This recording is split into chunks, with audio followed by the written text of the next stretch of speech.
The same Russian group suspected of hacking into emails of U.S. political figures is thought to have also targeted leaders of the Orthodox Church around the world. That's according to an investigation by the Associated Press. Some are saying it could be part of Moscow's attempts to prevent factions of the Church in other countries, especially Ukraine, from breaking away from the influence of the Kremlin-connected Russian Orthodox Church.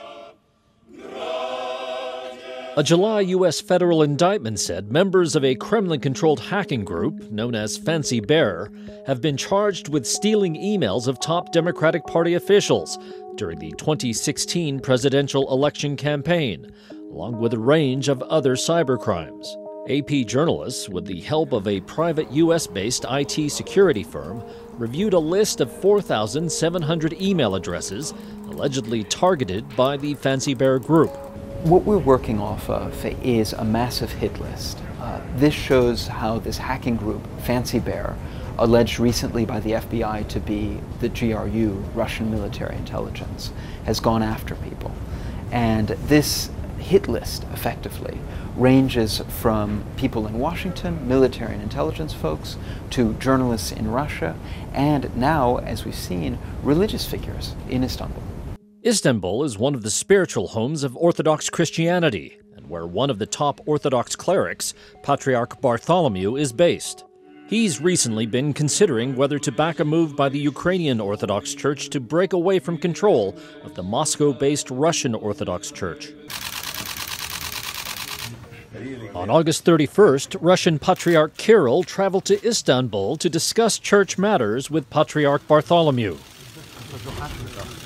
Nowadays, the main rationale, the main reason why hacking groups would, say, intrude to the accounts of Patriarch Bartholomew, his advisors, to the accounts of different church leaders in other churches, is primarily Ukraine, to be honest, because the Ukrainian church is on its way towards independence. This is a major political concern for Russia, and many other churches are involved in this situation, because at the later stage, the recognition of the Ukrainian church by other churches will be important.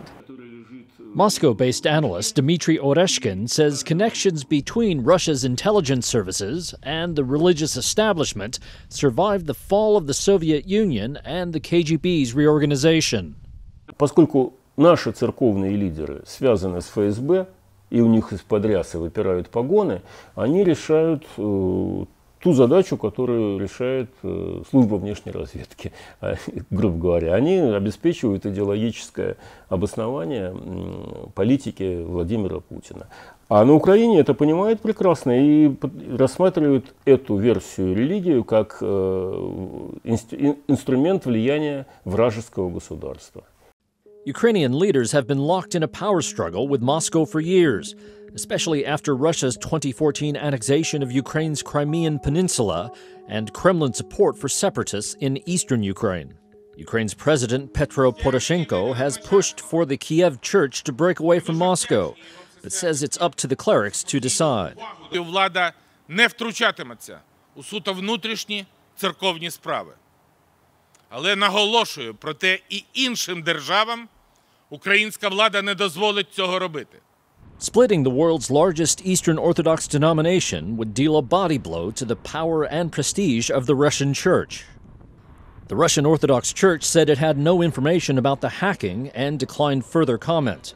Russian officials referred the Associated Press to previous denials by the Kremlin, which says it has nothing to do with Fancy Bear, despite evidence to the contrary.